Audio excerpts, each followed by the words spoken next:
کہا تو ایسا کیجئے کہ ٹائم ایک ہی رکھیے، اعلان کر دیجئے کہ مجلس یہاں ہوگی، بریانی وہاں بنے گی،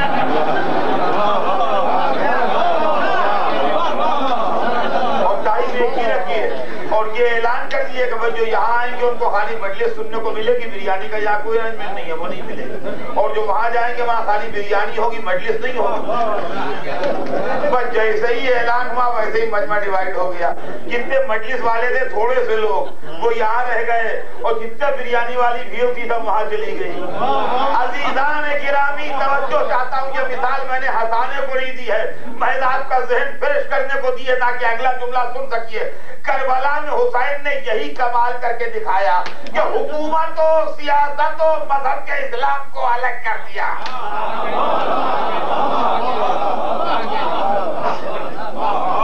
جب کھچڑی ہو گیا معاملہ، حکومت والے بھی اور دین والے بھی، تو اب کیسے الگ کیے جائیں؟ کہا کربلا کے میدان میں بلا کے دکھاؤں گا، میرے پاس سب کچھ ہے بس ایک حکومت نہیں ہے، یزید کے پاس کچھ نہیں ہے مگر حکومت ہے، پتہ لگ جائے گا دین والے کون ہے، حکومت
مکہ کا سویرا، ابو سفیان بھی اسلام لایا،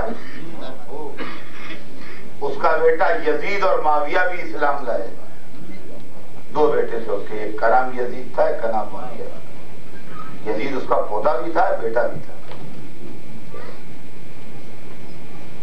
ایک بیٹا اس کا یزید نام تھا،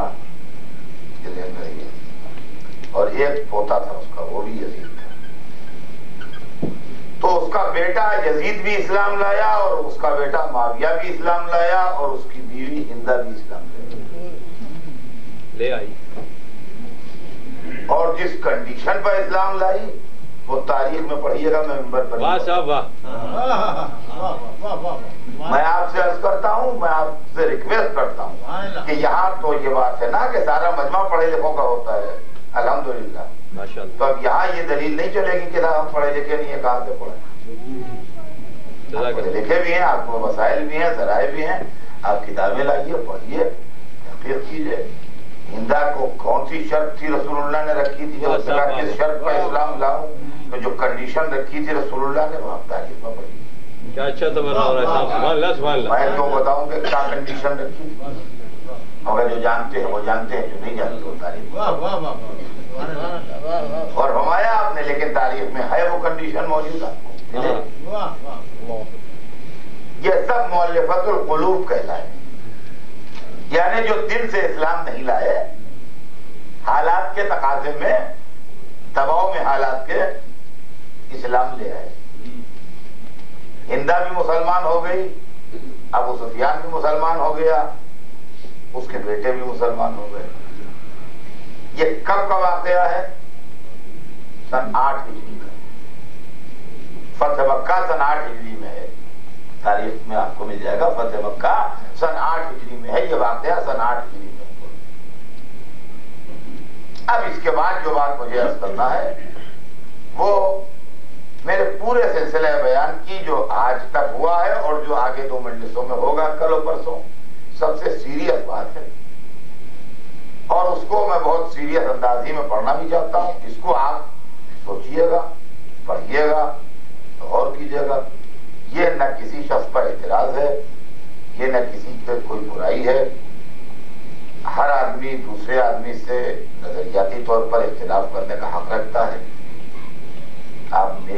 سے کوئی شخص بھی اختلاف کر سکتا ہے، لیکن میں جو بات کہہ رہا ہوں اس کے پیچھے دلیلیں ہیں، ایک سلسلہ میں نے آپ کو سنا کہ اتنا اب بات کہنے جا رہا ہوں کہ بنی امیہ کا خاندان پہلے سے رسول اللہ کے خاندان کا دشمن تھا، پھر جب اسلام آیا تو وہ اسلام کا دشمن ہو گیا، پھر اس نے رسول اللہ کی ہر طرح سے جو ممکنہ مخالفت ہو سکتی تھی وہ سب کی، حضور کو وطن سے نکالا، مسلمانوں کو قتل کیا، حضور کے خاندان والوں کا خون بھی بنی امیہ کی گردنوں پر ہے، اور میدان جنگ میں بے شک حمزہ قتل ہوئے، مگر میدان جنگ میں قتل ہونا اور بات ہے، اور قتل ہونے کے بعد میت کی توہین ہونا اور بات ہے۔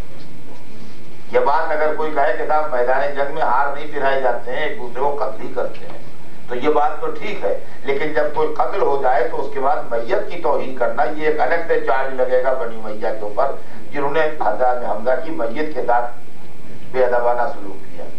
تو یہ سب کام بنی امیہ نے کیے، اور سن 8 ہجری تک یہ پورا خاندان زبردست دشمن رسول رہا۔ بس اب اس کے بعد جو میں کہنے جا رہا ہوں وہ آپ بہت توجہ کہ جو خاندان نسلی رسول اللہ کا دشمن تھا اور جس نے 20 برس تک اسلام کی مخالفت کی تھی، جس کے ریکارڈ میں کوئی خدمات نہ تھے جز رسول کو جھٹلانے، مسلمانوں کو قتل کرنے، رسول اللہ کے خلاف لشکر لے جانے، اور رسول اللہ کے جان کے درپے ہونے کے علاوہ ان کی اور کوئی خدمت نہیں تھی جس کا ذکر کیا جائے۔ سن 8 ہجری میں جو خاندان مسلمان ہوا تھا، سن 18 ہجری میں اسی خاندان کے ایک فرد کو شام جیسے دور افتادہ علاقے کی گورنری مل گئی۔ یعنی سن 8 تک جو لوگ رسول اللہ کے سب سے بدترین دشمن تھے، سن 18 ہجری میں 10 برس کے اندر اندر برسر اقتدار آ گئے۔ میں ہر سچے مسلمان سے بغیر کسی عداوت کے، بغیر کسی مخالفت کے، بغیر کسی ایسی بات کے کہ جو کہا جائے کہ صاحب یہ تو اس وجہ سے بات کر رہے ہیں، میں ایک سمپل اور سادی بات پوچھنا چاہتا ہوں۔ میں یہ نہیں کہتا کہ مولا علی کیوں نہیں بنا دیے گئے گورنر، گورنر علی کے شان کے خلاف تھی، ان کی انسلٹ تھی، میں ان کا نام نہیں پیش کرتا ہوں۔ میں یہ بھی نہیں کہتا کہ سلمان کیوں نہیں بنا دیے گئے، ابو ذر کیوں نہیں بنا دیے گئے، مقداد و عمار کیوں نہیں بنا دیے گئے، وہ سب مولا علی کے گروپ کے تھے، ان کو نہیں بننا چاہیے تھا۔ اس لیے کہ میں اتنا جانتا ہوں کہ جس پارٹی کی گورنمنٹ ہوتی ہے اسی کے لوگ بنائے جاتے ہیں، اپوزیشن کے نہیں بنائے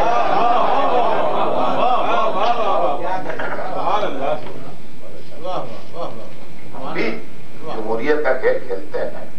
ہمیں معلوم ہے کہ جس پارٹی کی گورنمنٹ ہوتی ہے، جو رولنگ پارٹی ہوتی ہے، گورنر ہوں یا جو بھی ہوں، منسٹر ہوں، وہ اسی پارٹی سے لیے جاتے ہیں، دوسری پارٹیوں سے، اپوزیشن والوں سے نہیں لیے جاتے۔ لیکن مجھے شکوہ اس بات کا ہے کہ بجائے بنی امیہ میں تھے جو سابقین اسلام تھے، جو بزرگان اسلام تھے، جو معرکہ بدر کے شریک تھے۔ میں سلمان و ابو ذر کا نام نہیں لیتا اس موقع پر، میں کہتا ہوں حضرت طلحہ کو بنایا جاتا، حضرت زبیر کو بنایا جاتا، حضرت سعد بن ابی وقاص کو بنایا جاتا، حضرت ابو عبیدہ جراح کو بنایا جاتا۔ یہ اسی گروپ اور اسی پارٹی کے لوگ تھے، انہی کے وفادار لوگ تھے، ان کو درجہ ملتا اس لیے کہ یہ مہاجرین اولین میں سے تھے، یہ معرکہ بدر کے شرکاء میں سے تھے، ان کو عشرہ مبشرہ میں شامل کیا گیا ہے۔ ان حضرات کو وہاں گورنری ملتی۔ یہ بنی امیہ کے خاندان کو اقتدار کیوں مل گیا جو بعد میں اسلام کے واسطے زہر ثابت ہوا؟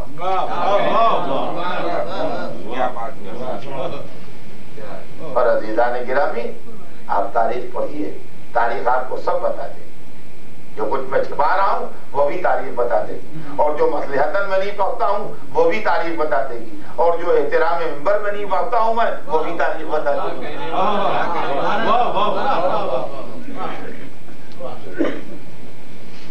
پونے 2 برس کے بعد یزید ابن معاویہ وبا میں مر گیا۔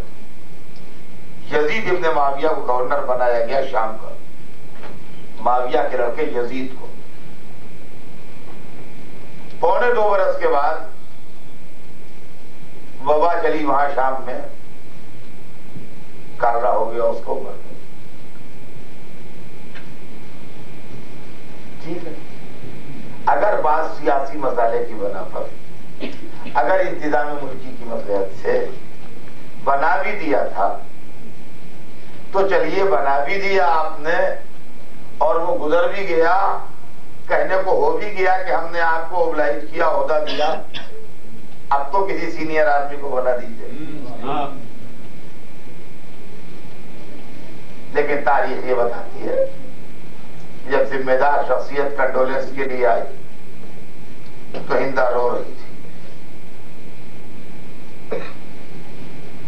اور عجیب عورت تھی. یعنی اگر کسی عورت کا ایک بیٹا مر جائے تو دوسرے کی زندگی کی دعا مانگے گی, مگر وہ عام عورتوں سے مختلف تھی. اس کے لیے اقتدار ہی سب کچھ تھا. وہ اپنے زندہ بیٹے کے لیے کہہ رہی تھی یہ مر جاتا وہ نہ مرتا. معاویہ کے لیے کہہ رہی تھی یہ مر جاتا وہ نہ مرتا, اس لیے کہ یہ بیکار گھوم رہا ہے, وہ گورنر تھا.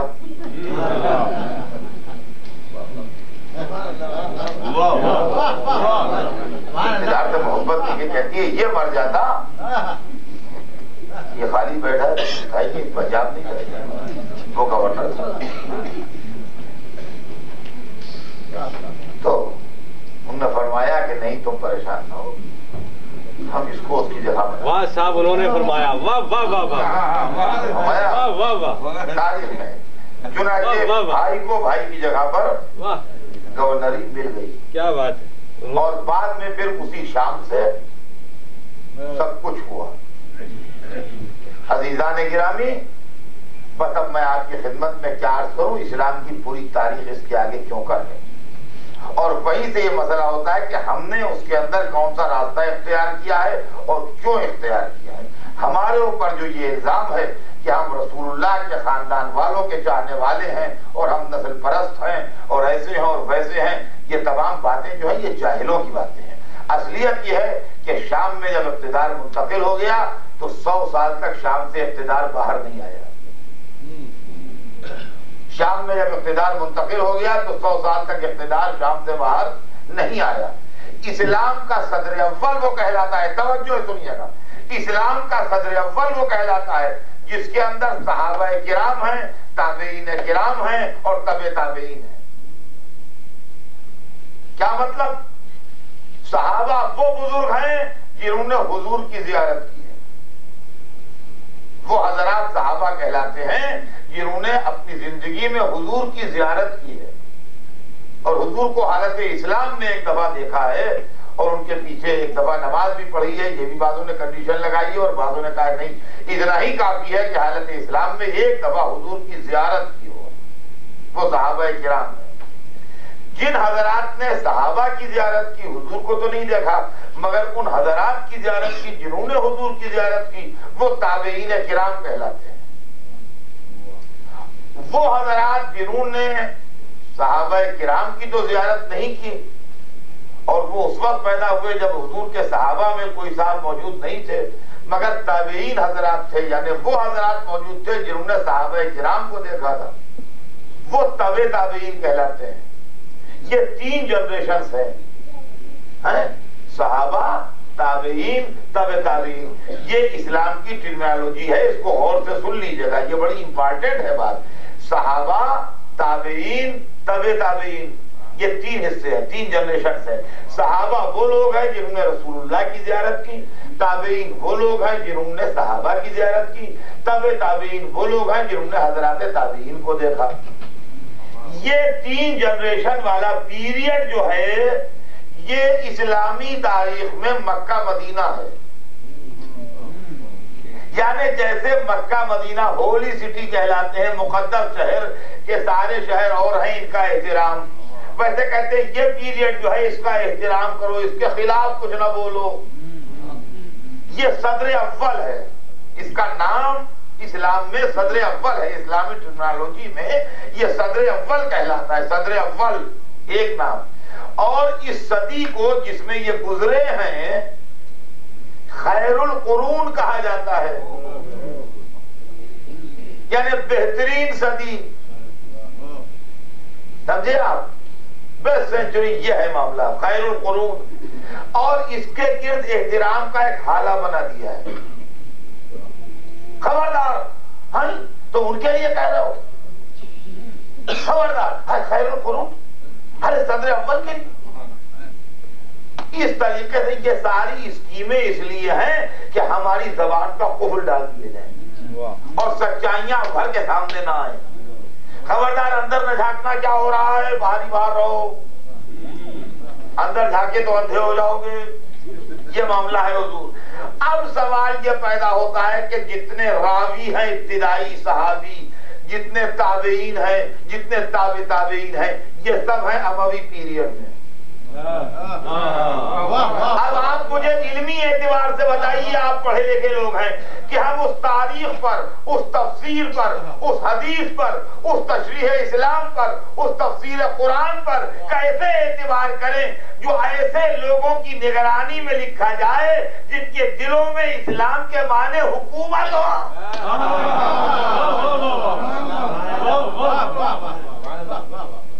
اب ہم پر یہ الزام ہے کہ یہ رسول کے خاندان والوں کے سوا کسی کو کچھ نہیں سمجھتے، یہ تو صرف آل رسول کیا کرتے ہیں۔ ہمارا جواب سنیے کیا ہے، ہمارا جواب بھی تو سن لیجیے کیا ہے۔ ہم سب کا احترام کرتے ہیں، یہ الزام ہم کا غلط ہے، ہم الزام سے انکار کرتے ہیں۔ البتہ اسلامی مسائل کو سمجھنے کے واسطے ہم صحابہ کرام پر اتنا اعتبار نہیں کرتے جتنا آل رسول پر کرتے ہیں۔ اس کی وجہ یہ ہے کہ آپ کی یونیورسٹی کے سلیبس نے ہم کو مطمئن نہیں کیا۔ کیوں صاحب؟ کیا پڑھے لکھے آدمی کو دوسرے آدمی پر اعتراض کرنے کا حق نہیں؟ دنیا کی ہر یونیورسٹی میں اٹینڈنس ہوتی ہے، سیمسٹر سسٹم ہوتا ہے، سیشن ہوتا ہے، اتنے دنوں لڑکا پڑھے تو اس کو یہ ڈگری ملے گی، اتنے دنوں یہاں رہے تو اس کو یہ ٹائم ہوتا ہے نا۔ رسول اللہ کے لیکچرز، رسول اللہ کی یونیورسٹی کتنے برس کھلی رہی؟ 23 برس 23 برس کھلی رہی نا۔ 23 برس میں آپ کتنی لیمٹ رکھتے ہیں اس کو اٹینڈ کرنے کے لیے؟ کیا بات کر رہے ہیں صاحب، واہ واہ واہ واہ۔ آپ 23 برس میں کتنی لیمٹ رکھتے ہیں اس کو اٹینڈ کرنے کے لیے؟ جو چاہے آپ رکھ لیجئے۔ آپ نے لیمٹ یہ رکھی کہ 23 برس میں ایک دن جس نے آن کے رسول اللہ کو دیکھ لیا اس کو صحابیت کی ڈگری مل گئی۔ تو عزیزان گرامی، اب اس کے بعد اس کو گرین کارڈ مل گیا۔ گرین کارڈ کیا مل گیا؟ یعنی میں کتنا ہی بڑا عالم کیوں نہ ہو جاؤں، مگر قال رسول اللہ کہہ کے کسی روایت کو رسول اللہ سے روایت نہیں کر سکتا ہوں۔ لیکن صحابی کتنا ہی بے پڑھا لکھا ہو، مگر چونکہ صحابیت کا سرٹیفکیٹ ہے، لہذا قال رسول اللہ کہہ کے اس کا جو دل چاہے وہ کہہ دے۔ آپ غور کیجئے، یہ مسئلہ اسلام میں دھاندلی کیا ہے، آپ کبھی سوچئے تو صحیح۔ ایک دفعہ جس نے 23 برس میں ایک دن رسول اللہ کو دیکھا ہے اور ایک نماز ان کے پیچھے پڑھی ہے، 1 گھنٹہ رہا ہے ان کے پاس، وہ اسلام کے اندر سب کچھ بولنے کا حق رکھتا ہے۔ اس سے ہمارا دل الٹ رہا ہے کہ ایسا کیوں ہے؟ اب اس کو غور کیجئے حضور، اس کو سوچیے آپ۔ اب وہ صحابی ہیں، ابھی وہی جو میں نے ابھی مثال دی تھی پھر ریپیٹ کر دوں کہ مجلس میں بریانی بٹ رہی ہے، چلیے اتنی بڑی پلیٹ، اسی کو لوگ پسند کرتے ہیں، اسی لیے وہی مثال ہے، مزے کی مثال ہے نا۔ تو میں نے مان لیجیے 60 منٹ مجلس پڑھی تو 59 منٹ 50 سیکنڈ کے بعد جو شخص لاسٹ مجلس میں آیا 10 سیکنڈ کے بعد ممبر سے اتر گیا، تو سب کے آخر میں آیا، سب سے پہلے نکلے گا وہ۔ یہ حال وہاں بٹے گا حصہ، تو سب کے آخر میں آنے والا سب کا آخری تھا وہ، اور آتے ہی وہ گھوما اور بریانی اس کے آگے۔ خدا مجھے اتنا سا اعتراض نہیں، آپ بریانی دیجیے، واللہ مجھے اعتراض نہیں ہے اس بات پر کہ آپ بریانی اس کو دیجیے۔ بریانی وہ ضرور لے جائے، مجلس میں آیا ہے حصہ لے جائے سراغوں پر، مگر پلیز میری مجلس پر کمنٹ نہ کرے۔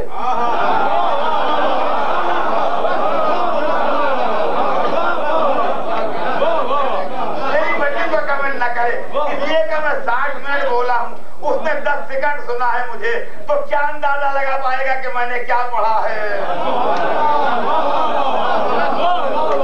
عزیزان گرامی، جس نے حضور کی زیارت کی صحابیت کا حصہ لے جائے، اسلام میں نہ بولے۔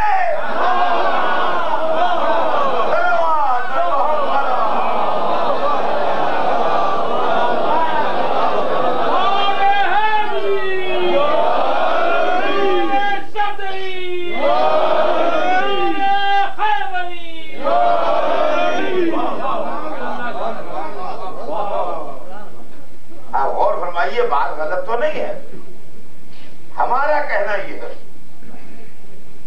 کہ ہمیں رہبر وہ چاہیے کہ جو 23 سال رسول اللہ کے ساتھ رہا ہو، اور خالی 23 سال ساتھ رہا ہونا کافی نہیں ہے۔ دیکھیے کہ میں آپ کی خدمت میں عرض کر دوں گا، خالی 23 سال رہنا کافی نہیں ہے، اس لیے کہ ہمیں تو بڑے بڑے ڈاؤٹ ہیں، ہم اپنے ڈاؤٹ اظہار نہیں کرتے، وہ بات الگ۔ ہم اگر کہنے پہ آئیں تو ہم بے تکی یا جہالت کی باتیں نہیں کرتے، بشرطے کہ ہماری بات کو انصاف اور انسانیت کی بنیاد کے اوپر آدمی سنے بھی۔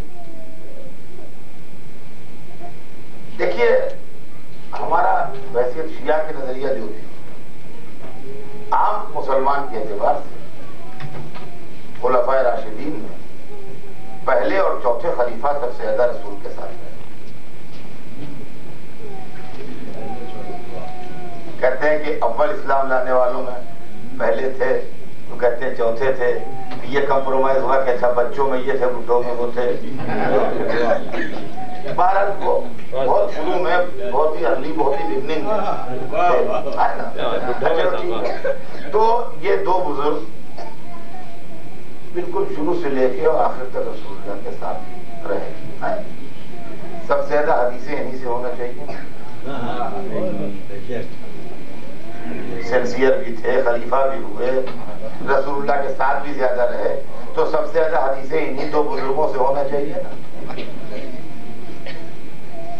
مگر ان سے نہیں ہوتی حدیثیں۔ اور جو حضرت 2.5 برس رسول اللہ کے ساتھ رہے بمشکل، اس میں بھی کانٹروورسی ہے کہ 2.5 برس رہے یا نہیں رہے، حضرت ابو ہریرہ، ان سے 5000 سے زیادہ حدیثیں۔ تو اب ہمارے اندر ڈاؤٹ یہ پیدا ہوتا ہے کہ جب تو وہ سپر انٹیلیجنٹ تھے جنہوں نے 2.5 برس میں رسول سے اتنا سیکھ لیا جتنے خلیفہ اسٹینڈرڈ کے لوگ 23 برس میں نہ سیکھ سکتے۔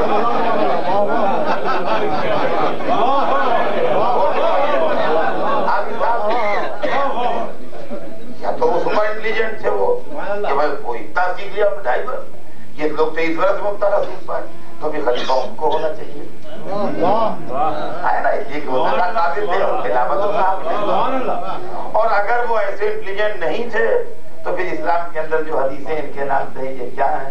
تو اب ہم کس پر اعتبار کریں، کس پر اعتبار نہ کریں؟ لہذا ہمیں ایک مرکز اعتبار تو ڈھونڈنا ہی ہے عزیزان گرامی۔ اب توجہ چاہتا ہوں عزیزان گرامی، مسئلہ کی وضاحت میں اپنے اس بیان کی کل کروں گا، اس لیے کہ آج وقت تمام ہو رہا ہے، لیکن ایک بات آپ کی خدمت میں عرض کیے بغیر جاؤں گا نہیں کہ صرف ہمیں ایسا آدمی نہیں چاہیے جو 23 برس رسول اللہ کی محفل میں بیٹھا ہو، بلکہ ایسا آدمی چاہیے جو 23 برس بیٹھا بھی ہو اور اس سے غلطی کا امکان بھی نہ ہو۔ اس لیے کہ آپ بھی بڑی توجہ، بڑی محبت سے میری مجلسیں سن رہے ہیں، لیکن میں نے کل جو مجلس پڑھی ہے آج آپ مجھے ریپیٹ کر کے سنا سکتے ہیں کہ میں نے کیا پڑھا ہے؟ سبحان اللہ حضور، سبحان اللہ، سبحان اللہ، الحمدللہ۔ دیکھیے 24 گھنٹے کا ٹائم ہے، زیادہ نہیں ہے۔ کل جو میں نے مجلس پڑھی 1 گھنٹہ، 1 گھنٹے کی پوری مجلس انہی الفاظ کے ساتھ آپ مجھے ریپیٹ کر کے سنا دیں گے؟ نہیں سنا سکتے، کوئی ایک نہیں سنا سکتا، نہ انفرادی طور پر کوئی کہہ سکتا ہے میں سناؤں گا، اور نہ میں آپ میں سے 10-5 سپر انٹیلیجنٹ لوگوں کی کمیٹی بنا دوں تو کمیٹی والی طاقت بھی نہیں سنا سکتی۔ تو نہ انفرادی کوشش سے آپ سنا سکتے ہیں، نہ اجتماعی کوشش سے سنا سکتے ہیں۔ میرے جیسے جاہل آدمی کی مجلس، آپ کے جیسے قابل لوگ 1 گھنٹے کی تقریر ایز اٹ از نہیں سنا سکتے۔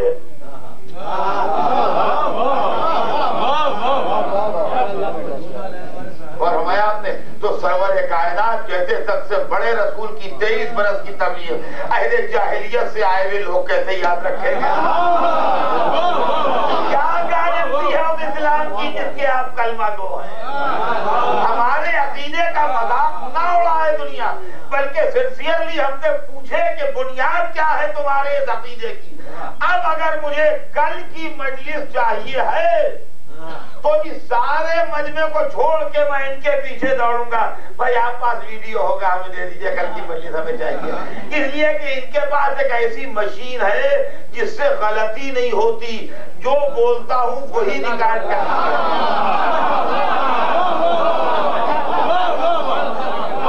یہ ممکن نہیں ہے کہ میں کہوں شام اور اس میں رات ریکارڈ ہو جائے، میں کہوں سویرا اور اس میں دن ریکارڈ ہو جائے، یہ ممکن نہیں، جو منہ سے نکلے گا وہی ریکارڈ ہوگا۔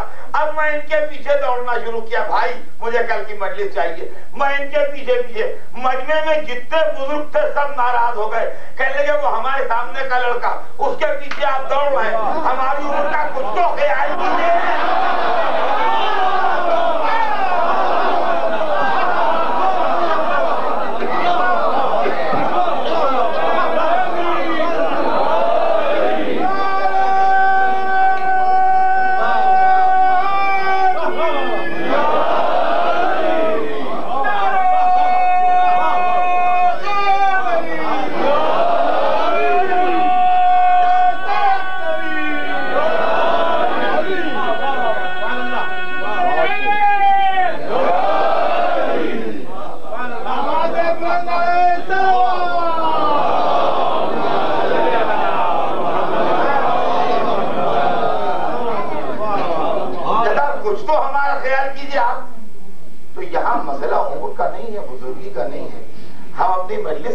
وہی جو ہمارے منہ سے الفاظ نکلے وہی ہمیں مل جائیں۔ صاحب واہ واہ واہ، آپ نے لہذا ہم اس وقت کے بعد کہے جس کے بعد ایک ایسی شے ہے جس میں غلطی کا امکان نہیں۔ اب سمجھے آپ کہ ہم امامت کے ساتھ عصمت کے کیوں قائل ہیں؟ عصمت وہ طاقت ہے جس میں غلطی کا امکان نہیں ہے۔ ہم خالی علی کو نہیں مانتے ہیں، معصوم علی کو مانتے ہیں۔ لیکن سمجھ لیجیے آپ مسئلے کو، علی اگر خالی علی ہوتے، اگر علی خالی علی ہوتے تو ہمارے لیے بزرگ ہو سکتے تھے، مگر اس طرح کے رہبر نہ ہوتے جیسے آج ہیں۔ علی عصمت کے ساتھ علی ہیں، اس لیے ہم ان کو مانتے ہیں۔ جو رسول کہہ رہے ہیں عصمت ایز اٹ از ریکارڈ کر رہی ہے، فرق نہیں ہے۔ مال کی تفصیل انشاءاللہ کل سناؤں گا۔ یہاں میری مجلس ایک صاحب نے سنی، پہلے تو انہی میں کچھ تبدیلی آئی، جتنا وہ یاد رکھ سکے اتنا یاد رکھا، جتنا بھول گئے اتنا بھول گئے۔ انہوں نے جا کے باہر سنائی ایک صاحب کو جو یہاں نہیں آئے تھے کہ بھائی اکر صاحب بہت اچھی مجلس پڑھ، ان کا کیا پڑھے کا یہ پڑھے، ان کا بات اچھا بہت عمدہ۔ انہوں نے ایک اور کو سنائی، کچھ اور بدلا، کچھ اور بدلا، یہاں تک کہ کل گھوم کے جب وہ مجلس مشتق آئی تو بالکل بدل چکی تھی۔ اور میں آپ نے یہ تو ہوتا ہے ایک سے دوسرے کو نقل کرنا، اور یہ جو ویڈیو بن گیا اس کی ایک کاپی سے دوسری بنائیے ویسی بنے گی، چوتھی بنائیے ویسی بنے گی، چاہے 12 بنائیے چاہے 14 بنائیے۔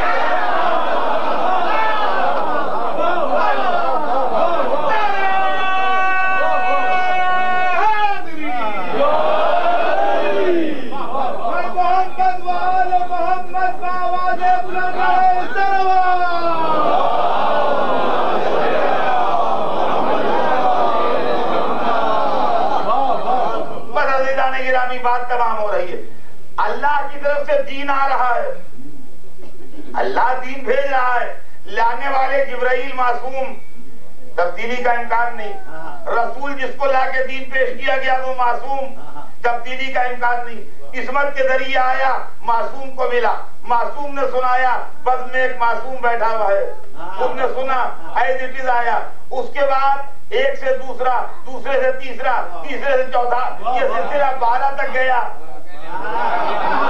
ہم کو دین 12 مرتبہ ملا، جب آخری کاپی رہ گئی قدرت نے لے کے اپنے سیف میں رکھ لی، کیا 12 دفعہ سن کے تمہیں سبق یاد ہو گیا ہوگا، اب دین کا کام چلاؤ۔ جب اختلاف زیادہ ہو جائے گا ہم اوریجنل کاپی نکال کے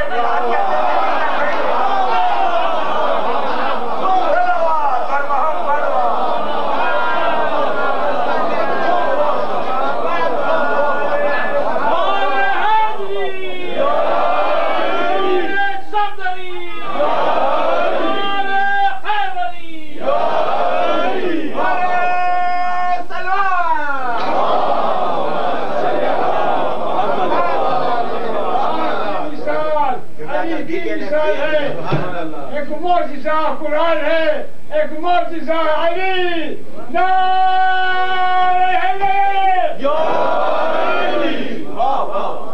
عزیزان گرامی، یہ مسئلہ ہے اور یہ مسئلہ اور طلب ہے کہ آل امیہ نے اسلام کی نزدیک تلاوت ہے.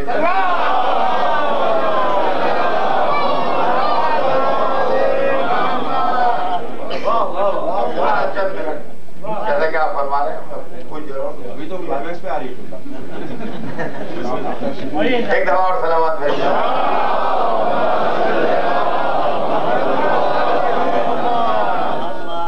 تو عزیزان گرامی یہ مسئلہ غور طلب ہے. آپ غور فرمائیں اس کو کہ ہم اسلام کو کس اینگل سے دیکھ رہے ہیں اور ہم کیا چیز اسلام میں دیکھ رہے ہیں جس چیز کو لوگوں نے نظر انداز کیا.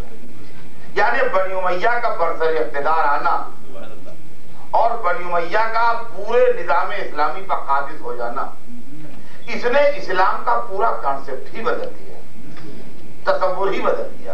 اب رہ گیا یہ کہ اگر ہم اس کے متعلق وضاحت کرتے ہیں یا کہتے ہیں تو کبھی ہم پر یہ الزام لگتا ہے کہ یہ مناظرہ پڑھ رہے ہیں، کبھی یہ الزام لگتا ہے کہ آپس میں اختلافات کو ہوا دے رہے ہیں. یہ اختلافات کو ہوا دینے والی بات نہیں ہے، خالص ایک علمی اور خالص ایک تحقیقی اور اکیڈمک بات ہے جس کو آپ یہ کہہ کے کم مرتبہ نہ کیجئے کہ آپ جھگڑے کی بات کرتے ہیں. جھگڑے کی بات نہیں ہے. مسئلہ یہ ہے کہ ہم جو مسلمان ہیں تو ہم آج کے مسلمان ہیں، 1956 کے 96 کے مسلمان ہیں. ہم کچھ اپنا خرچ کر کے مسلمان ہیں، اپنے خرچے پر مسلمان ہیں. آپ غور کیجیے گا، ہم اپنے خرچے پر مسلمان ہیں، کچھ رسک لے کے مسلمان ہیں. ہم ہندوستانی مسلمان ہیں. ہم کبھی کبھی ایسا محسوس کرتے ہیں کہ ہم گھر تک زندہ پہنچیں گے بھی کیا نہیں. ہم جس گھر میں بیٹھے ہیں سویرے اسی گھر میں ہوگا یا کسی کیمپ میں ہوگا یا کسی اسپتال میں ہوگا، یا ہم زندہ بھی ہوں گے، سویرا کا سورج ہم دیکھیں گے بھی کیا نہیں دیکھیں گے. اس کے بعد بھی ہم مسلمان ہیں. اس کے بعد بھی ہم مسلمان ہیں. تو کہے کے لیے مسلمان ہیں؟ کیا دے دیا اسلام نے جو ہم مسلمان ہیں؟ ارے اسلام کیا؟ صراط مستقیم ہے، سچا دین ہے، آخرت ہے، محشر ہے، خدا ہے، رسول ہے، قیامت ہے. اس لیے مسلمان ہے کہ آخرت میں جنت ملے گی، نعمتیں ملے گی. اچھا تو آخرت کے لیے مسلمان ہے تو دنیا میں سب کچھ گنوا کے بھی آخرت کے لیے مسلمان ہے. تو اب ہم ڈبل رسک نہیں لے سکتے کہ یہاں بھی رسک لیں وہاں بھی رسک لیں. کیا آپ انصاف سے بتائیے، ہم ڈبل رسک نہیں لے سکتے کہ ہم یہاں بھی رسک لیں اور وہاں بھی رسک لیں.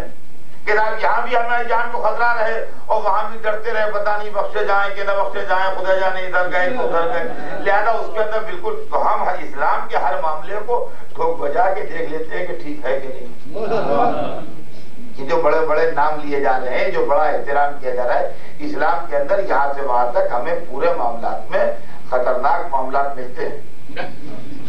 کہ بالکل صاف صاف میں آپ سے بات عرض کر رہا ہوں. اب آپ اس کو چاہے مناظرانہ بیان کہیں، لیکن آپ یہ غور کیجئے کہ علمی اعتبار سے ہم کس اسلام پر اعتبار کریں. وہ جو بنی امیہ کے نمخاروں نے ہمیں بتایا، وہ جو ایمان فروشوں نے ہمیں بتایا، ہم کیسے اس کو بھروسہ کر لیں کہ یہ اسلام صحیح ہے؟ لہذا ہمیں ضرورت ایک ایسے اسلام کی تھی کہ جس اسلام کے اوپر ہمیں پورا پورا اعتماد و بھروسہ ہو کہ اس کے اندر کوئی غلطی نہیں ہے. اور وہ اسلام اگر ہمیں ملا تو آل محمد کے ذریعے ملا.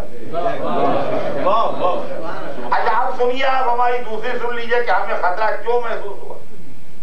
اب میں آپ سے عرض کروں ایک چھوٹی سی مثال. آپ لوگوں نے کہا تھوڑی دیر اور پڑھو، تو ایک مثال اور صحیح میں آپ کے خدمت میں عرض کر دوں کہ ہمیں خطرہ کہاں سے محسوس ہوا. دیکھیے، جب بات روزمرہ کی زبان کی ہو یا کوئی لفظیں ہوں تو اس کی اہمیت نہیں ہوتی، لیکن جب مذہبی ٹرمینالوجی ہو اور مذہب کی زبان ہو تو اس کی اہمیت ہوتی ہے. مثال کے طور کے اوپر ان کا یہ کیا ہے، یہ گھر ہے، یہ ولا ہے، یہ پیلس ہے، یہ کیسل ہے، یہ ہاؤس ہے، یہ محل ہے. کوئی اہمیت اس کی نہیں ہے. کسی نواب کا محل ہے، کسی نائٹ کا کیسل ہے، کسی بزنس مین کا ولا ہے، کوئی اہمیت نہیں. لیکن جہاں آپ نے کہا مسجد ہے، امپارٹینس ہوئی، ریلیجیس امپارٹینس آئی اس کے اندر کیا نہیں ہے. جب مذہبی لفظ آ جائے گا مسجد تو اہمیت ہے. اب وہ کچی مسجد ہو، پختہ مسجد ہو، دہلی کی جامع مسجد ہو یا کسی غریب کے گھر کی چھوٹی سی مسجد ہو، جہاں سے لفظ مسجد آ جائے گا وہاں سے احترامات اس کے ساتھ شامل ہو جائیں گے. اس لیے کہ مسجد ہے، اس سے ویسے نہیں کہ سمجھو مرمر کی بنی ہوئی ہے، کچی مٹی کی بنی ہوئی ہے، مسجد ہے تو بس مسجد ہے، اس کا احترام ہے نا. اچھا عید قسم دعوت ہے، ان کا لنچ ہے اور ڈنر ہے اور فلاں ہے اور بینکویٹ ہے، بہت عمدہ کھانا ہے اور شاہی دعوت ہے اور سب کچھ ہے، وہ اس کی مذہبی اہمیت ہے. اور جہاں آپ نے کہا حضرت کرائیے گا نیاز ہے، نظر ہے، تو اس کی اب مذہبی اہمیت ہو گئی نا. یہاں سے وہاں تک کھانے ایک سے ایک چنے ہوں، کوئی اہمیت اس کی نہیں، لیکن نظر کا اتنا سے بھی کوئی شخص لے کے آیا تبرکن اٹھا کے اس کو چھوما چکھا، ایک احترام ہے اس کے حیوان کے نہیں. اسلام میں کیا ہوا کہ سمجھیے آپ چلتے چلتے آپ نے ہم سے کہا کہ اگر صاحب ہم نے گھر بنایا ہے، آپ ہمیں کیا آئیے گا، بہت عمدہ ولا ہم نے بنایا ہے، دیکھیے گا تو خوش ہوئیے گا، آپ جانے والے ہمیں اس لیے بلا رہے ہیں. کہنا ہم چلے گئے، واقعی ولا بہت عمدہ، بہت شاندار، بہترین، دیکھ کے آگے بول گئے اللہ مبارک کرے، اللہ رہنا نصیب کرے، دعائیں وائیں دی آپ کو. اب بیٹھے چائے پی لیجیے اور کر لیجیے، اور بیٹھے باتیں کر رہے ہیں یہاں تک کہ نماز کا وقت آ گیا. جب نماز کا وقت آ گیا تو ہم نے کہا ہم سوچتے ہیں نماز بھی پڑھ رہے ہیں، تو ہم نے کہا اچھا اچھا ٹھیک ہے، یہاں نہیں، یہاں مناسب نہیں ہے، کوئی طہارت کا ٹھیک نہیں. یہاں پر آپ میرے ساتھ آئیے. آپ اسی ضلع میں گئے، ایک روم آپ نے کھولا، وہاں صاف فرش بچھا ہوا تھا، قرآن پاک رکھے ہیں، تصویر کی جگہ ہے. ہم نے کہا تھا یہ روم بالکل پاک و پاکیزہ ہے، آپ یہاں نماز پڑھیے، یہاں نماز پڑھیے. پورے ولا میں بہت سے روم تھے، بہت سی جگہیں تھی، مگر ایک روم آپ نے خاص طور سے کھولا، کہا یہاں نماز پڑھیے. آپ کے گھر میں مجھے کیا اعتراض کرنے کہا تھا کہ آپ کا ہر روم ایسا کیوں نہیں کہ جہاں میں نماز پڑھوں. اب آپ کا گھر ہے، آپ کے مسائل ہیں، پتہ نہیں آپ کیا کون لوگ آتے جاتے ہیں، پتہ نہیں کون لوگ آپ کیا کام کرتے ہیں، آپ کے ملازمین کون ہے کیا ہے. بہرحال آپ نے میری نماز پڑھنے کے واسطے ایک روم جو بالکل آپ نے کہا یہ پاک و پاکیزہ بالکل ٹھیک ہے، آپ یہاں نماز پڑھیں. کیا گفتگو ہے صاحب، ہو گئے بات، مجھے کوئی اعتراض کا حق نہیں. اچھا اب آپ کے لڑکے کی ہوئی شادی، ولیمہ ہوا، آپ نے کہا صاحب ولیمہ ہے آپ آئیے گا ضرور. ہم گئے ولیمے میں بھی، شادی کھانا کھانے، وہاں آپ کے سوشل تعلقات بہت تھے، بہت لوگ جمع تھے اور لوگ کھانا کھا رہے تھے. خیر ہم نے بھی ایک پلیٹ لی، ہم نے بھی سوچا کہ ہم بھی کھانا نکالے، کھانا شروع کریں. اتنے میں جلدی سے آپ آ گئے، پلیٹ میرے ہاتھ سے لے لی، چلیے پلیٹ رکھ دیجیے. آپ نے کہا ہمارے ساتھ ہے یہاں ٹھیک نہیں، آپ کے لیے مناسب نہیں، ہمیں ساتھ ہے. آپ مجھے ایک دوسرے روم میں لے گئے الگ، وہاں فرش ورش بچھا تھا، جو چار مولوی ٹائپ لوگ ایسے بیٹھے تھے. آپ نے کہا حضرت صاحب آپ یہاں کھانا کھائیے، یہاں سب آپ کے لیے حلال اور طیب و پاک کھانے کا سب انتظام ہے، یہاں آپ کھائیے، وہاں تو ہر طرح کا حساب ہے، وہ آپ کے لیے ٹھیک نہیں. مجھے کیا اعتراض ہے کہ آپ کن لوگوں کو بلا رہے ہیں، کن سے پکوایا ہے، کیا کیا ہے، آپ کے تعلقات ہیں، آپ کی ملاقات ہے، آپ کے جاننے والے ہیں، آپ نے مجھے یہاں کھلا دیے. اس پر مجھے کوئی اعتراض نہیں، بھائی ٹھیک ہے، ہمارے لیے آپ نے بالکل پاک و پاکیزہ حلال و طیب انتظام کیا ہے الگ کا، آپ لوگوں کا انتظام ادھر ہے، وہاں بٹھا کے ہم نے کھانا کھلا دیا، ہمیں اعتراض کا حق نہیں. تو ان دونوں موقعوں پر تو ہمیں اعتراض کا حق نہیں. اب آئیے ہمیں اعتراض کا حق کہاں پیدا ہوتا ہے، سنیے وہ بھی سن لیجیے. آپ نے کہا تھا صاحب ہم نے مسجد بنوائی ہے، گھر نہیں بنوایا ہے، مسجد بنوائی ہے. کبھی آئیے دیکھیے، بہت محنت سے اور تمنا تھی کہ ایک مسجد ہم بھی بنوائے ہوں، بڑے ثواب پڑے تھے کتابوں میں. ہم نے مسجد بنوائی ہے، ایک دن آئیے مسجد میں ہمارے یہاں. خیر صاحب ایک دن ہم پہنچ گئے مسجد میں، ماشاء اللہ بہت شاندار مسجد ہے، وہاں اللہ قبول کرے، خدا برکت دے. اور جنت میں آپ نے گھر بنایا اور یہ کیا وہ کیا، سب تعریفیں کی ہم نے.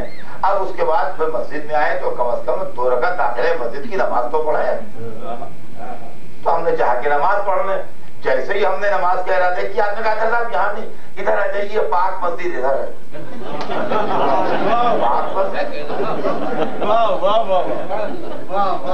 پاک مسجد کیا مطلب ہے؟ مسجد کا مطلب تو جہاں تک مسجد کا لفظ جائے گا وہاں تک پاک ہو.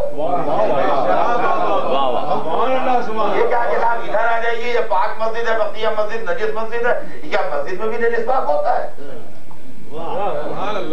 غور کیجیے گا. آپ نے ہمیں دعوت میں بلایا تھا ولیمے میں، تو آپ نے الگ روم میں کھانا کھلا دیا تھا، یہ سب حلال و پاک ہے. ادھر اب آپ نے ولیمے میں نہیں بلایا، آپ نے کہا ہمارے کیا نظر ہے، آئیے گا، نظر مولا میں آئیے گا۔ ہم پہنچ گئے اور جیسے ہی ہم نے کھانا چاہا، آپ نے ٹھہر جائیے ترنا بھی حلال نظر ادھر ہے، کیا نظر نہیں آج میری حلال حرام ہوتا ہے۔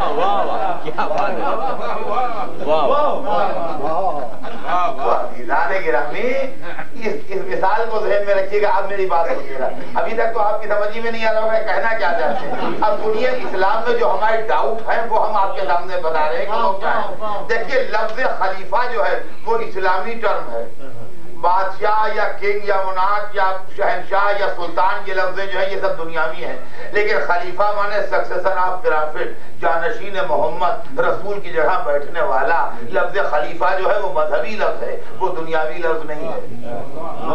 خلیفہ کے کیا معنی؟ جانشین پیغمبر، سکسیسر آف خلافت۔ جی اسی طریقے سے یہ زبان ہے اور یہ بیان ہے اور تقریر ہے اور تحریر ہے اور یہ نظم ہے اور نثر ہے اور یہ اخبار ہے اور یہ کتاب ہے، وہ سب ہے اپنی جگہ۔ مگر حدیث جو ہے وہ خالص مذہبی ٹرمینالوجی ہے۔ حدیث مینس سیئنگ آف پرافٹ، قول رسول، سرور کائنات کی زبان اقدس سے جملہ نکلے اس کو حدیث کہا جاتا ہے۔ کوئی بادشاہ کچھ کہے تو اس کا قول ہے، اس کو حدیث نہیں کہیں گے۔ کوئی کسی ملک کا صدر کچھ کہے تو اس کو حدیث نہیں کہیں گے۔ کوئی بہت ملٹی ملینر کوئی ہو، بہت زبردست تاجر، وہ کچھ کہہ دے تو وہ حدیث نہیں ہے۔ حدیث مانے سرکار رسالت کا ارشاد۔ تو لفظ حدیث جو ہے اس کو مذہبی اہمیت حاصل ہے، لفظ خلیفہ جو ہے اس کو مذہبی اہمیت حاصل ہے۔ اب آپ نے شبہ میں تو ہم کو خود کہہ کے یہ گرفتار کیا کہ خلفاء میں یہ خلفاء راشدین ہیں اور حدیث میں یہ حدیث صحیح ہے۔ خلافت کے ساتھ راشدہ، حدیث کے ساتھ صحیح لگایا۔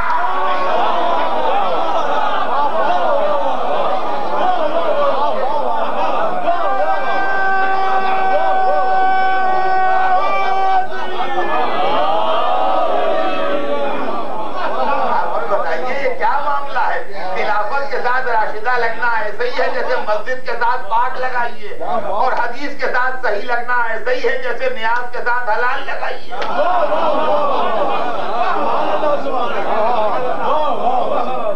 جب نیاز ہے تو حلال کے کیا لفظ، جب حدیث ہے تو صحیح کا کیا مطلب؟ صحیح کا پرافٹ ہے تو جتنی ہے سب صحیح ہوگی، جب جانشین رسول ہیں جتنے ہیں سب اچھے ہوں گے۔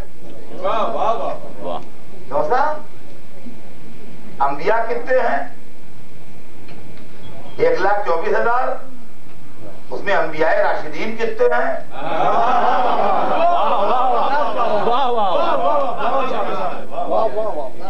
اب بتائیے مجھے، انبیاء کی تعداد تو بہت ہے، خلفاء سے کہیں زیادہ ہے۔ 1,24,000 پیغمبر ہیں، تو ہم پوچھتے ہیں کہ 1,24,000 کی فگر تو ہے، اس میں پیغمبران راشدین کتنے ہیں؟ 5 ہیں، 10 ہیں، 12 ہیں، 15 ہیں، کہے ہیں جو رشد و ہدایت کے راستے پر چلتے رہے، بالکل ٹھیک اور گمراہ نہیں ہو گئے۔ ان کا کیا بکرے ہو؟ 1,24,000 کے 1,24,000 سب راشد ہیں۔ قرآن میں آیتیں کتنی ہیں؟ کہیں گے 6,666، 6666 کی فگر یاد رکھیے، ہمیشہ نہیں یاد رہے گی، بھولیے گا نہیں۔ اچھا تو اس کے اندر صحیح آیتیں کتنی ہیں؟ ارے توبہ توبہ، قرآن میں صحیح ہے، ہر نقطہ صحیح، ہر آیت صحیح۔ تو جب قرآن پورا صحیح ہے، انبیاء سب راشد ہیں، تو خلفاء میں غیر راشد و حدیث میں غیر صحیح کہاں سے آ گئے؟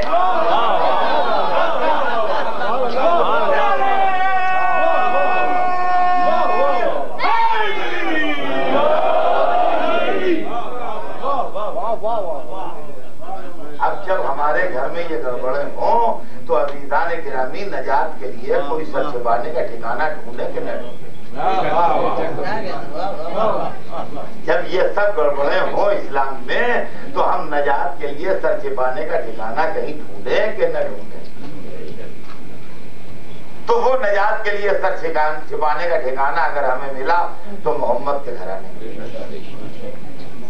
وہ آل محمد کے بعد ہم کو سر چھپانے کا ٹھکانہ ملا کہ جہاں جا کے ہم اپنا سر چھپا سکیں اور اپنی آخرت اور اپنے انجام کا معاملہ جو ہے وہ درست کر سکیں۔ وہ ایک ہی فیملی ملی جس کے لیے دشمنوں بھی نے بھی یہ کہا کہ ان کا جیسا کردار اور ان کی جیسی سیرت ہم کو۔ تو اگر ہم نے اسلام حاصل کرنے کے لیے آل محمد سے توسل کیا تو عالم اسلام کے اندر ہم برے کیوں ہو گئے؟ آپ انصاف سے بتائیے، اگر ہم نے اسلام حاصل کرنے کے لیے آل محمد سے توسل کیا، دین حاصل کرنے کے لیے محمد کی اولاد سے توسل کیا، جنت میں جانے کے لیے آل محمد کو اختیار کیا، تو اس کے اندر ہم نے برائی کیا کی؟ برائی کچھ نہیں کی، لیکن بنی امیہ کو یہ بات کھٹتی ہے کہ لوگ آل محمد کے دروازے پر کیوں جائیں؟ تو کیا ہم بنی امیہ کی پالیسی کے لیے اپنی آخرت برباد کرتے ہیں؟ یہ تو نہ ہوگا کہ ہم بنی امیہ کو خوش کرنے کے لیے اپنی آخرت برباد کریں۔ عزیزان گرامی، اب کل آپ کی خدمت میں عرض کروں گا کہ ہمارا نظریہ و فکر کیا ہے، اور بنی امیہ نے اقتدار میں آنے کے بعد کیا کیا آل رسول کے ساتھ۔ یہ بات بچوں کو، نوجوانوں کو معلوم ہونا چاہیے۔ اس کی وجہ یہ ہے کہ ہمارے پاس ایک فکر کی ڈیولپ ہو رہی ہے کہ بھائی یہ سب چیزیں پڑھنے سے کیا حاصل ہے، اور یہ تو سب ایسی باتیں ہیں۔ اب یہ 1400 برس کے معاملے ہیں، ان کو آپ روز روز نکالیے اور پرانے مردے، گڑے مردے اٹھاتے رہیے، اس سے کہاں تک معاملہ طے ہوگا، کیا ہوگا، اور کیا یہ 1400 برس پہ طے ہو سکا ہے، جو اب طے ہو جائے گا؟ تو لوگ بہت سے کچھ سپر ہو جاتے ہیں ایسے۔ واہ واہ واہ واہ، سبحان اللہ سبحان اللہ۔ ہاں، اللہ جزائے خیر دے۔ یہ کہ وہ سمجھتے ہیں کہ جیسے ہم بہت ہی گرے ہوئے لوگ ہیں، اگلے بگلے کی باتوں میں ہیں، اور یہ بہت اوپر اٹھے ہوئے لوگ ہیں، بہت ہی عام نشے کی باتیں۔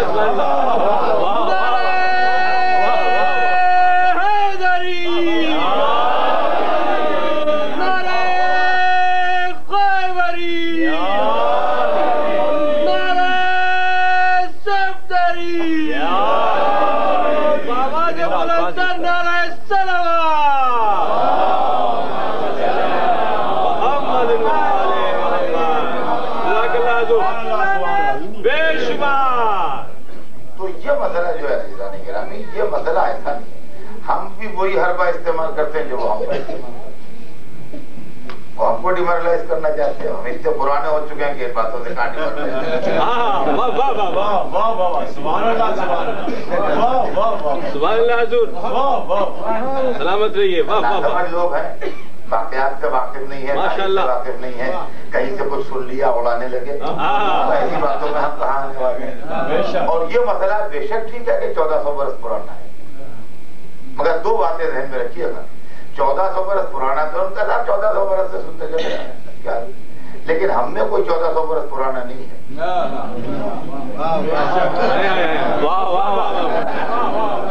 یعنی اس مجلس میں کوئی 1400 برس کا آدمی نہیں بیٹھا ہوا،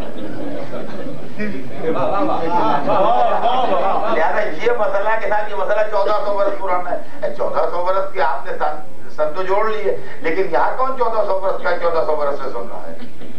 پہلا 1400 برس سے سنتے چلے آ رہے، آپ تھوڑی سن رہے ہیں، کوئی 20 برس کا ہے، کوئی 40 برس کا ہے، کوئی 60 برس کا ہے۔ آپ اگر سن رہے ہیں تو اگر 60 برس کے ہیں تو آپ 50 برس سے سن رہے ہیں، 10 برس تو نہ سمجھی کے چھوڑیے، اور اگر آپ 70 برس کے ہیں تو 60 برس سے سن رہے ہیں۔ اگر آپ کو اللہ نے اچھی عمر دی ہے، 80 85 برس کے بھی ہو گئے، تب بھی آپ 65 70 برس سے سن رہے ہیں، اس سے تھوڑی سن رہے ہیں۔ اور اس کے علاوہ مجلس میں چھوٹے بچے ہی بیٹھے ہیں، 10 برس والا، 8 برس والا، 7 برس والا، یہ سب بھی سن رہے ہیں۔ آپ بھی اپنے بزرگوں کے ساتھ آتے تھے، سنتے تھے، اس وقت آپ کے لیے سب نیا تھا، اب آپ کے لیے سب پرانا ہے۔ اسی لیے مجلس کے اللہ نے 2 حصے رکھے ہیں، ایک تبلیغ ہے، ایک ثواب ہے۔ بزرگوں سے ہاتھ جوڑ کے عرض ہے، ثواب اپنے لیے لے لیں، تبلیغ بچوں کے لیے۔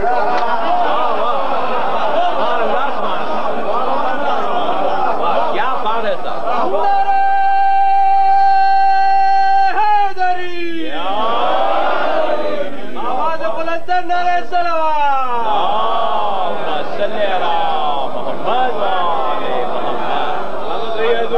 ایک بات تو یہ ذہن میں رکھیے کہ ہم نے کوئی 1400 برس کا بوڑھا نہیں بیٹھا ہے، منافق ہیں پرانے، 100 برس کے اندر ہی اندر کے ہیں سب، سبحان اللہ، کسی کی اور 100 برس بھی نہیں ہے۔ ایک بات، اور دوسری بات عزیزان گرامی یہ ہے کہ واقعہ تو 1400 برس پرانا ضرور ہے، مگر اس کی اثرات آج تک ہیں۔ بے شک بے شک۔ اس کی وجہ یہ ہے کہ جب آپ نماز پڑھنے کھڑے ہوں، یہ مسئلہ ہے کیوں کر پڑھی جائے، آپ کہاں سے بھاگ کے جائیے گا؟ کیا گفتگو بھائی نماز تو دن میں 5 وقت ہے نا، تو ہر نماز کے وقت یہ مسئلہ ہے نماز چونکر پڑھی جائے، اور چونکر پڑھی جائے کہ سلسلے جو ہے وہ جا کے مل جاتے ہیں 1400 برس پہلے سے۔ واہ واہ اور میان نے تو یہ تو ہر نماز کا مسئلہ ہے۔ آپ اس کو کیسے کہتے ہیں کہ آپ اس کو چھوڑ دیں گے؟ نماز آپ کیسے پڑھیں گے؟ یہ ایک چھوٹا سوال ہے کہ نماز تو بالکل واجب ہے، ہر شخص پہ واجب ہے، مسلمان کو اس سے کوئی چھٹکارا نہیں ہے۔ نماز آپ کیسے پڑھیے گا؟ نئی نماز ہاتھ باندھ کے پڑھیے گا کہ ہاتھ کھول کے پڑھیے گا، ایسے پڑھیے گا کہ ویسے پڑھیے گا؟ سبحان اللہ، شروع ہوگا کہ بغیر بسم اللہ کے شروع ہوگا؟ کیا ہوگا؟ یوں ہوگا کہ یوں ہوگا؟ کیا ہوگا؟ اب انصاف سے بتائیے۔ اور یہ سب معاملہ جو نماز کا ہے، اس کا سلسلہ عہد رسول سے ملے گا۔ اور میں روزہ ہے کیسے رکھیے گا، کیسے افطار کیجیے گا؟ حج ہے احرام یوں باندھیے گا کہ یوں باندھیے گا؟ یہاں سے وہاں تک تو پورے مسئلے ہیں، یہاں تک کہ آخری لاسٹ ڈسپوزل تک معاملہ جائے گا۔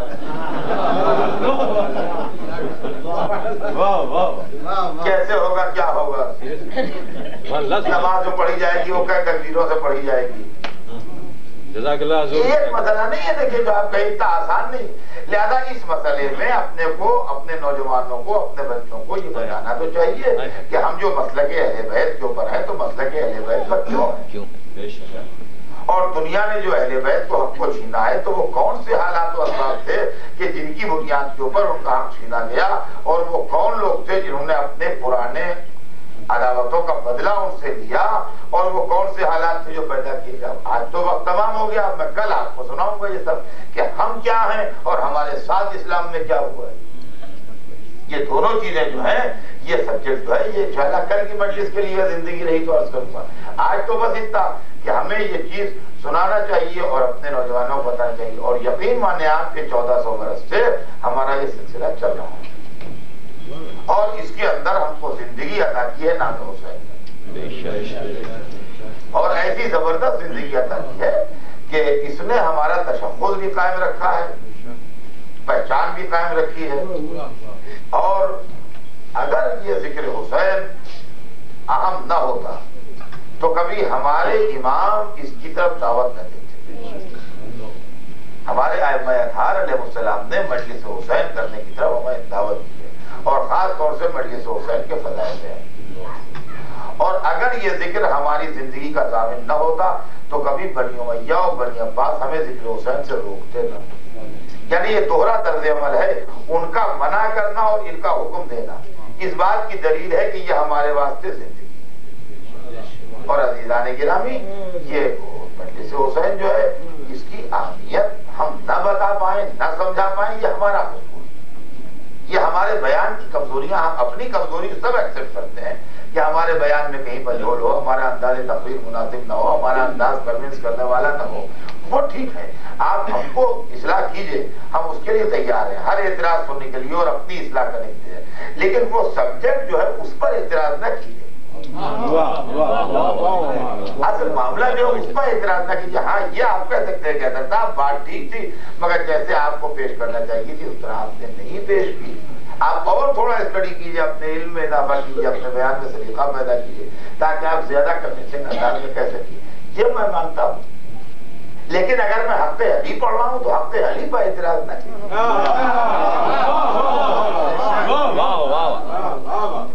میرے انداز میں خامی ہو سکتی ہے، وہ میں تسلیم کرتا ہوں، میرے علم میں کمی ہو سکتی ہے، میرا طرز بیان جو ہے وہ غلط ہو سکتا ہے یا نامناسب ہو سکتا ہے، یا میرے الفاظ جو ہیں اس میں رد و بدل کی گنجائش ہے کہ آپ پیدا یہ الفاظ آپ نے جو استعمال کیے یہ مناسب نہیں تھے، مناسب لفظیں یوں تھی کہ اگر آپ اس بات کو یوں کہتے وہ میں منظور کرتا ہوں۔ لیکن جو واقعات ہوئے ہیں تاریخ میں، اصلی سبجیکٹ کے اوپر اگر اعتراض ہو کسی کو تو وہ اعتراض جو ہے وہ قابل قبول نہیں۔ اس کی وجہ یہ ہے کہ یہ ذکر حسین یہ ہر روز ہمارے یہاں معجزہ ہوتا ہے، یہ مجلس نہیں ہے، یہ ایک معجزہ ہے۔ آپ اس کو کبھی غور کیجئے۔ دیکھیے آپ سے میں اس لیے کہہ رہا ہوں کہ اور جگہ مجھے زیادہ ڈیٹیل میں سمجھانا پڑتا ہے، کہیں جہاں ایسے مجمع ہوتے ہیں جہاں پڑھے لکھے لوگ نہ ہوں، وہاں یہ دماغ میں بار بار احساس ہوتا ہے کہ ہماری بات کے سمجھے بھی کہ نہیں سمجھے، لیکن آپ کے ساتھ یہ احساس نہیں ہے دماغ میں، لہذا آپ کو میں دعوت دیتا ہوں فکر کی کہ آپ میرے ساتھ آئیے اس فکر کے اندر اور آپ اس کو غور کیجئے، اس لیے کہ یہ بہت سی باتیں میں کتابی نہیں پڑھتا ہوں، میں ذہن کا وہ معاملہ ہے. تو آپ سوچئے گا تو دو باتیں میں آپ کو سناؤں گا، دو باتیں آپ کل مجھے سنا سکتے ہیں کہ صاحب یہ بھی اس کے اندر ایک نقطہ نکلتا ہے. اور میں آپ اس مجلس حسین کے وہ آپ غور کیجئے کہ 1400 برس سے مجلس ہو رہی ہے. یہ لوگ کہتے ہیں 1400 برس سے، تو آئیے اس مجلس کو لیجئے، 1400 برس سے حسین پر رویا جا رہا ہے. رونا جو ہے وہ مذہب کا جز نہیں ہے، انسانی فطرت کا جز ہے. رونا جو ہے وہ ہمارے جسم کا ایک عمل ہے، باڈی کا ایک عمل ہے. جب دل کے اوپر اثر ہوتا ہے تو کچھ ایسا سسٹم میں ہمارے ہے کہ اندر سے آنکھوں سے آنسو آتے ہیں. یہ خالی مسلمانوں کے نہیں آتے ہیں، کسی مذہب یا کسی کانٹیننٹ یا کسی کلر کا آدمی ہو وہ روتا ہے. کرسچین بھی روتا ہے، یہودی بھی روتا ہے، مسلمان بھی روتا ہے، عیسائی بھی روتا ہے، سکھ بھی روتا ہے، پارسی بھی روتا ہے، جینی بھی روتا ہے، امریکن بھی روتا ہے، افریقن بھی روتا ہے، ایشین بھی روتا ہے، آسٹریلین بھی روتا ہے، یورپین بھی روتا ہے، کالا بھی روتا ہے، گورا بھی روتا ہے. جب کسی کا کوئی قریبی عزیز مر جاتا ہے، دوست مر جاتا ہے، رشتے دار مر جاتا ہے تو وہ روتے ہیں، ہے نا. ہم نے امریکہ میں بھی لوگوں کو روتے دیکھا ہوگا، جس کا بیٹا مر گیا ہو، جس کا بھائی مر گیا ہو، وہ روتے ہیں لوگ، ہے نا. تو روتے ہیں، ایشیا میں بھی روتے ہیں، تبت کی پہاڑیوں میں بھی روتے ہیں، افریقہ کے جنگلوں میں بھی روتے ہیں. مطلب انسان روتا ہے. جیسے گرمی لگتی ہے، سردی لگتی ہے، ویسے رونا آتا ہے. اور کیا جیسے گرمی اور سردی کا معاملہ ہے ویسے رونے کا معاملہ ہے کہ ٹیمپریچر باڈی کے ٹیمپریچر سے زیادہ ہوگا گرمی لگے گی، ٹیمپریچر باڈی کے ٹیمپریچر سے کم ہوگا سردی لگے گی، ہے نا. تو یہ اس سے مذہب کا کوئی تعلق نہیں ہے سردی لگنے یا گرمی لگنے سے. یہ تو ایک ایسی بات ہے. ایسے رونے کا تعلق مذہب سے نہیں ہے، ہر انسان روتا ہے. تو معلوم ہے رونے کا تعلق دین سے نہیں ہے. پھر روتے ہیں ہم تو کیسے روتے ہیں؟ آپ یہ بات سوچیے. آپ پڑھے لکھے لوگ ہیں، آپ غور کیجیے. آپ بھی روئے ہیں کسی پر، چھوٹے بچوں کو چھوڑ کے جو بڑے بیٹھے ہیں، اپنے کسی عزیز پر، کسی دوست پر، کسی رشتہ دار پر آپ بھی کبھی نہ کبھی روئے ضرور ہیں. روئے ہیں کہ نہیں؟ رونے کی فطرت کیا ہے آپ کو بتانے کی ضرورت نہیں. جب واقعہ ہوتا ہے، جب آدمی بہت روتا ہے. جس دن واقعہ ہوتا ہے، جس کا مدن باپ مر گیا کسی کا، یا بھائی گزر گیا، یا اولاد کا کسی کو داغ ہو گیا، جیسے واقعات ہوتے ہیں، یا کوئی قریبی دوست، تو جس دن واقعہ ہوتا ہے اس دن معلوم ہوتا ہے دنیا اندھیر ہو گئی ہے اور کچھ سمجھ میں نہیں آتا ہے، ہوتا ہے. لیکن ہفتہ بھر کے بعد اتنا نہیں روتا ہے، مہینہ بھر کے بعد اتنا نہیں روتا ہے، سال بھر کے بعد اتنا نہیں روتا ہے. یعنی آنسو آہستہ آہستہ کم ہوتے جاتے ہیں. ایک پوائنٹ. اور یہ ہیومن نیچر ہے، اس کا تعلق مذہب سے نہیں ہے. ہر ایک کے ساتھ یہی ہوتا ہے. کرسچین بھی ایسا ہی کرتا ہے، اور یہودی بھی ایسا ہی کرتا ہے، کالا بھی ایسا ہی کرتا ہے، گورا بھی ایسا ہی کرتا ہے، زرد رنگ کا آدمی بھی ایسا ہی کرتا ہے نا. یہ ہیومن نیچر ہے. اچھا، ایک بات. دوسری بات یہ ہے کہ آدمی اسی کو روتا ہے جس کو دیکھا ہے. وہ بچے جن کی مائیں اس وقت مر گئیں جب وہ پیدا ہوئے تھے، یا سال بھر کے تھے، یا 6 مہینے کے تھے، یا 3 مہینے کے تھے، یا 2-4 دن کے تھے، کوئی ایسا کمپلیکیشن ہوا ان کی پیدائشی کے سلسلے میں کہ ماں مر گئی، اس کو اس کی خالہ نے پالا یا نانی نے پالا. اب جو بڑا ہوا اور جب وہ خالہ مری بوڑھی، جب یہ 30 برس کا جوان تھا، تو جان دیے دے رہا ہے روتے روتے. تو ان کا بڑے نہ سمجھو تم، اے تمہاری خالہ اتنی بڑھیا اب مری، اب کب نہ مرتی، تو اتنا رو رہے ہو. تمہاری ماں جوان مر گئی تو اس پر تم نہیں روئے. تو اس نے کہا ہم نے اپنی ماں کو دیکھا ہی نہیں، ہم کیا جانے، ہم تو 2 دن کے تھے جب ماں مر گئی، ہمیں خالہ نے پالا، یہی ہماری ماں تھی. باپ مر گیا جب وہ 6 مہینے کا تھا، چچا نے پالا. اب جب چچا مرا تو بوڑھا چچا مرا، وہ جوان لڑکا رو رہا. چچا کو کیا رو رہے ہو، تو بڈھے مر گئے، تمہارے باپ تو نوجوان مرے تھے، پورا محلہ رو رہا تھا، پورا شہر رو رہا تھا ان کے لیے، ایسا جوان مرگی ہوئی تھی. ان پر نہیں روئے تو ہم نے باپ کو دیکھا ہی نہیں. ہم نے تو سنا ہے کہ ہم 6 مہینے کے تھے جب باپ مر گئے، ہم کیا جانے باپ.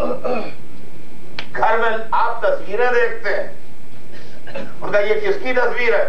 کہا یہ بھیا بیٹا تھا ہمارا، تمہاری پیدائش سے پہلے پیدا ہوا تھا، جاتا رہا، اس کے بعد تو پیدا ہوا.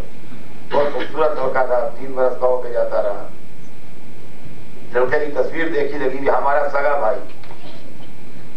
کون رویا آج تک بتائیے مجھے. معلومہ فطرت یہ ہے کہ جس کو آپ دیکھیں گے، جس کے ساتھ رہیں گے، اسی کو روئیں گے. جس کو دیکھا نہیں ہے، چاہے آپ کا باپ ہو، چاہے آپ کی ماں ہو، چاہے آپ کا بھائی ہو سگا، آپ اس کو نہیں روتے ہیں جس کو آپ نے دیکھا نہیں ہے. جس کو دیکھا ہے اسی پر روتے ہیں.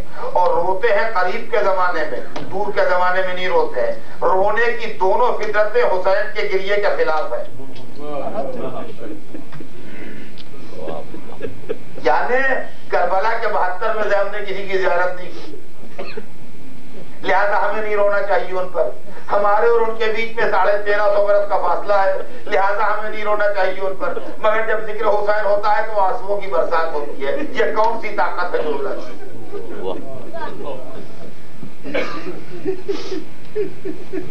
عزیزان گرامی، آپ انصاف سے بتائیے، سوچیے آپ اس بات کو. آپ سوچیے، ہر مجلس میں آپ جاتے ہیں، اب بعض لوگ اس پر کہتے ہیں صاحب ٹریجڈی بیان ہوتی ہے تو آنسو نکل آتے ہیں. تو ہم نے بھی ٹریجڈیز پڑھی ہیں، ٹریجڈی دیکھی ہے. جب ٹریجڈی بیان ہوتی ہے تو آنسو نکلتے ہیں، ٹھیک ہے، لیکن ایک دفعہ، 2 دفعہ، 3 دفعہ، اس کے بعد ٹریجڈی آپ کو بور کرے گی. نہ آپ پڑھیں گے، نہ دیکھیں گے، نہ سنیں گے. کہیں گے تو ٹریجڈی ہماری سنی تھی، یہ ٹریجڈی تو ہماری دیکھی ہوئی ہے. تو ایک دفعہ تو ٹریجڈی رلا دے گی بحیثیت انسان کے، لیکن روز نہیں رلائے گی. دوسری بات عزیزان گرامی ہے کہ ٹریجڈی میں بھی یہ ٹیکنیکل بات ہے. آپ بھی جانتے ہوں گے، جو اصل چیز جو آپ پر اثر کرتی ہے وہ سسپنس ہے اور کلائمیکس کا یوز. یہ ہے ٹیکنیکل بات اس کے اندر. اگر سسپنس صحیح ہے اور کلائمیکس کا استعمال صحیح ہے تب تو ٹریجڈی کامیاب ہوگی، ورنہ فیل ہو جائے گی. واقعہ کربلا میں نہ سسپنس ہے نہ کلائمیکس. ارے آپ کبھی غور کیجئے، کہاں سسپنس ہے؟ 7ویں محرم کو معلوم ہے کیا پڑھا جائے گا، 8ویں محرم کو معلوم ہے کیا پڑھا جائے گا، 9ویں محرم کو معلوم ہے کیا پڑھا جائے گا. ہمیں آج معلوم ہے اگلے سال محرم میں کس ڈیٹ میں کیا پڑھا جائے گا. سسپنس کہاں ہے بھیا؟ ذاکر نے حضرت عباس کے بتایا شروع کیے کہ بچے پیاسے ہیں، معلوم ہے آخر تک کیا پڑھیں گے. اس کے بعد کیا جملہ آئے گا، اس کے بعد کیا جملہ آئے گا، اس کے بعد کیا جملہ آئے گا. وہ مشق لے کے دریا کی طرف جا رہے ہیں. کسی کے دماغ میں بھی ہے کہ شاید 80 مرتبہ پانی آ جائے. سب کو معلوم ہے کہ اس کے بعد یہ پڑھا جائے گا، اس کے بعد یہ پڑھا جائے گا، اس کے بعد آنسوؤں کی برسات ہوتی ہے. یہ کون سی طاقت ہے جو رلاتی ہے؟ کبھی آپ سوچیے. دریا بہ رہا ہے ساؤتھ سے نارتھ اور کشتی جا رہی ہے نارتھ سے ساؤتھ اور کوئی چلانے والا ہے نہیں. تو یقین مانیے کوئی ریموٹ کنٹرول ہے جو اس کو چلا رہا ہے. تو عزیزان گرامی، نیچر یہ کہتا ہے کہ حسین پر نہ رویا جائے، اور تجربہ یہ بتا رہا ہے کہ نام حسین پر آنسو بہ رہے ہیں. اس کا مطلب کوئی ایسا ہے جو نیچر سے سپریم ہے، جو نیچر کو حکومت کرتا ہے، وہی خدا ہے. تو حسین کی مجلس تو خدا کو ثابت کرتی ہے. جس کی سمجھ میں اللہ نہ آتا ہو وہ مجلس تو حسین میں آئے، یہاں سے وجود پروردگار کا ثبوت لے کر.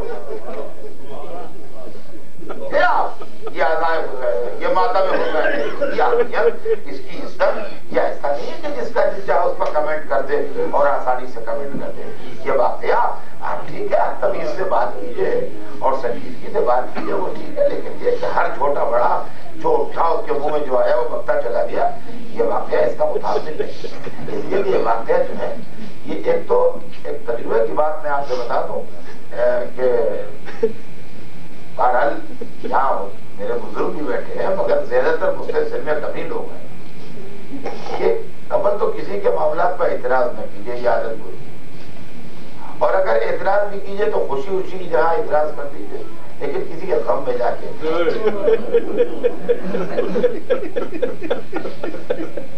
اور یہ سیدہ کے گھر کا کام ہے.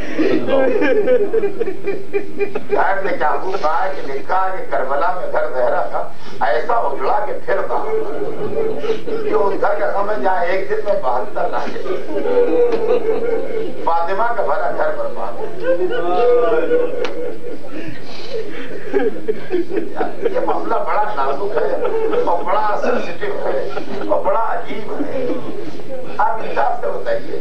لوگ کہتے ہیں ہم مجلس میں جمع ہوتے ہیں, ہم تو اس لیے جمع ہوتے ہیں کہ ہمارے دعا کو ہوتا ہے, اس کے علاوہ جو کچھ ملتا ہے وہ سب حسین ابن علی کا سبتا ہے. ورنہ کسی گھر میں کسی کا 18 برس کا لڑکا مر جائے وہ آپ سوچیے کہ لوگ جمع ہوئے ہیں, پھر کچھ کام کی باتیں کیجیے, رونے سے کوئی واپس تو آ نہیں جائے گا, کہے گا کسی گھر میں. آپ سوچیے حسین ابن علی جو اکیلے اپنے بیٹے کی لاش کو اٹھا کے